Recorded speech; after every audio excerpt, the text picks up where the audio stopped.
So, time for question and answer. While everyone is thinking of their thoughts and the microphones are making it to you, I'll ask a question to our last speaker. Talal, I appreciated your comment about learning from the past and the people that have come before you. And I'm sure you know that everyone in the world is watching you at this moment, doing the tallest building in the world, which Cathy, you and your team, and David, you and your team have experienced as well. So just a very simple question. What keeps you up at night? What are the challenges that you see that you might share with us? Making it cheaper, we heard that. Certainly we'll endeavor to do that. But what are the things that might keep you up at night doing the tallest building in the world? Actually, I sleep very well at night. So, but I think mainly the most important point is to really make sure all the parties on the project deliver on time. Time is money. I mean, we've all heard it before, but it is really serious. Time is money. So that's the only thing. How we make it faster. How do we hit the model? What we promise the investor is a very important type of a promise. And I don't know what to call it. It's very dear to my heart to deliver what I say. And if I tell them you're going to make money, they must make money. And in order to do that, I always think how we finish the project faster, at least on time. My question is, Burj Khalifa went through too many iterations of height. Are you fixed at 1,000 or you may go up? Definitely, we will go up. I said 10,000 plus. I said 1,000 plus. I never said, well, did I reveal the 10,000 thing? Actually, the height, honestly, there are only maybe one or two people that know exactly the height. But for sure, we have taken into account that variation, a possible variation in the height. I have a question about the facade and the fireworks. And I'm really wondering how you plan for that. Do you forewarn the facade consultants that this is happening? What kind of heat would, I mean, the fireworks were, on Taipei 101 were really intense. So how do you take that into account? Is it something that anybody out there who does facades routinely accommodates? Do you have a particular person you're asking either? I will ask both, because okay. both Cathy had the fireworks as well as Burj Khalifa. In our building design, we actually have this evacuation terrace every 8th floor. You see we have sections. We have 8 sections. Every section has 8 floors. The bottom of the floor is a mechanical floor, and the balcony outside is used as the evacuation route. And that is where we put the platform for the fireworks. So, in fact, I think the safety, the distance for the fireworks with the window is quite okay. When it's shot out, we're using this short fireworks, not the big one that can be used on rivers. So once it's shot out, even with the wind, we don't find any damage to the glass curtain wall. Okay, I'll just answer on behalf of Burj Khalifa. The fireworks on Burj Khalifa were set up on the terraces. We have a lot of terraces on the building. Every 10 to 15 floors we have a terrace, so we had fireworks on the terraces pointing up and away from the building. We also had steel frames that were hung down the side of the building on steel ropes that actually slid down the external fin of the curtain wall. And these contained a rack of fireworks, again, all pointing away from the building. So all this was properly tested. In fact, I was given the job of making sure that nothing happened to the Burj Khalifa by Mohammed Al-Abar. There would be no burns on the glass. Of course, you know, fireworks can burn glass. So it was very important to have the fireworks pointed away from the building. We've been doing this now since we had the opening in 2010. We have a celebration every 31st December, of course, New Year's Eve. And we're working on the latest fireworks display, which will be bigger and better than ever before. But it's all very safely done. The fireworks, you know, point away from the building. and we haven't had a single accident so far. No broken glass, no scratch fins, no nothing. 我想请问一个问题啊。Yeah, I have a question here. I'm from Greenland Group. My name is Jia Zhaohui. Because as we know that in the city, when you're doing planning of the tower, actually you plan for a large number of residential space. So did you carry out any pre-market survey? So did you do a lot of a survey, so you decided to put a lot of residential space in there, or you consider the future kind of considerations, then you make that decision? What are the problems associated with putting residential units in the tower? I presume you're asking the question based on fire life safety. Well, the biggest benefit is you can sell the residential units. These are all sold units for a very high premium. Have 920 residential units. What happened was when EMA went to sell the units, they were all sold out on 2 evenings. They had sales, 2 sales evenings, about 3 hours each. And all 920 units, except for 100 units which they kept back, were sold out. This, of course, gave a lot of capital to EMA to develop the building. The 100 units that were kept back, unfortunately, we had obviously a property crash in Dubai in 2008.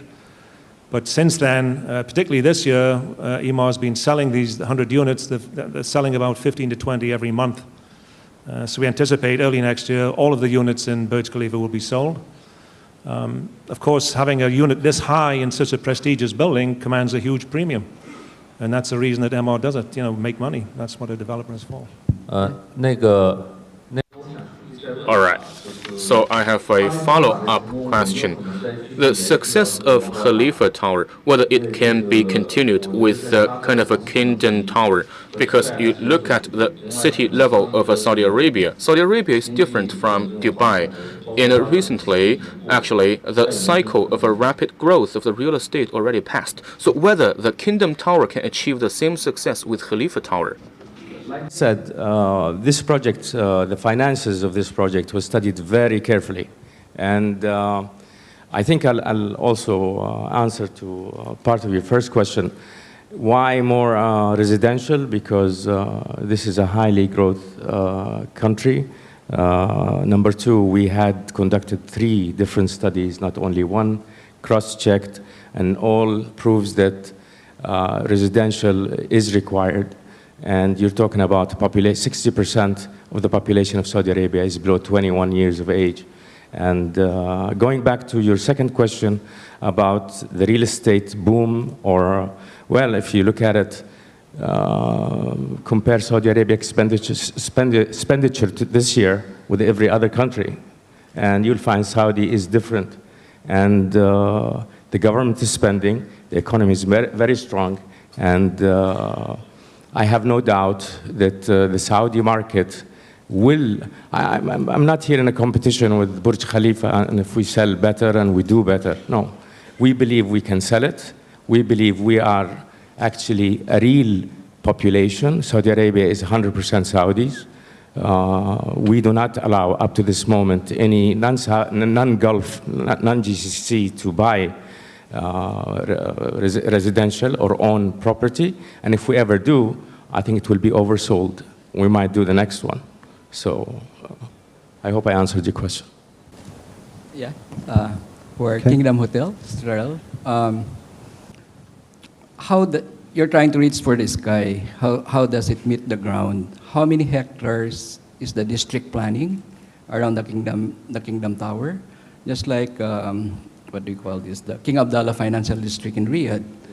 They're planning 160-hectare central business district.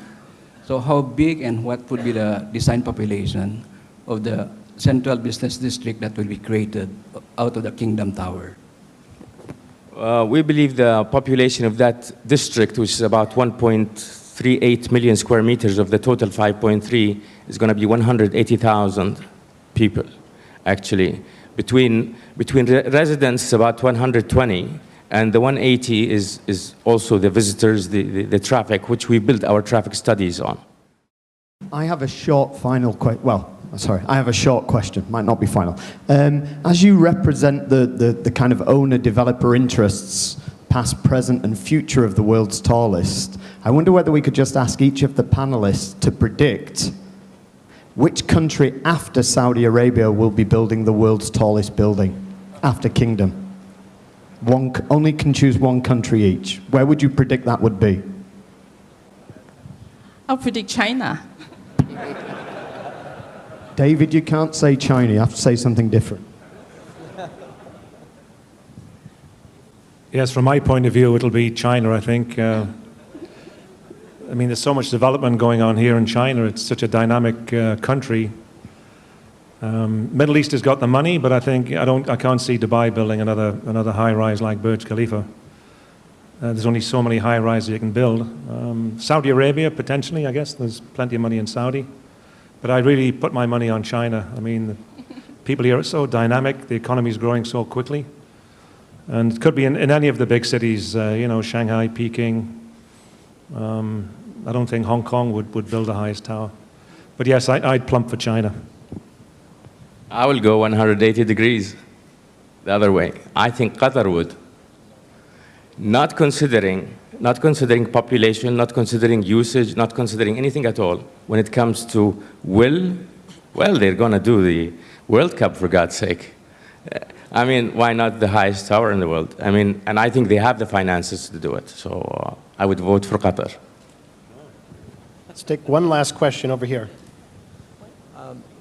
My name is Peyman. My question is for Mr. Talal regarding, we know the super tall building always, the investors and the local authorities one side and the other side are local people. In this project, did you face any challenge or from the local people or any against the project, because you faced so many challenges and you discuss about those challenges. From my side, just wanted to know, did you face any dispute or any from the local people in the area, in the Jeddah, or the media, I don't know? Thank you. I need to mention about, I would say 85% of the young generation in Saudi Arabia, they use technology very well. I mean, it's accessible. So this leads me to answering your question. Actually, they are very upset that it took us that long to start. And seriously, I say it, we have been criticized for taking that much time to start, and they always ask us, is this a reality? And from here, I say, like President Obama said, yes, we can. I say, yes, it is a reality. Thank you. Thank you. Well, let's give a round of applause for our three speakers.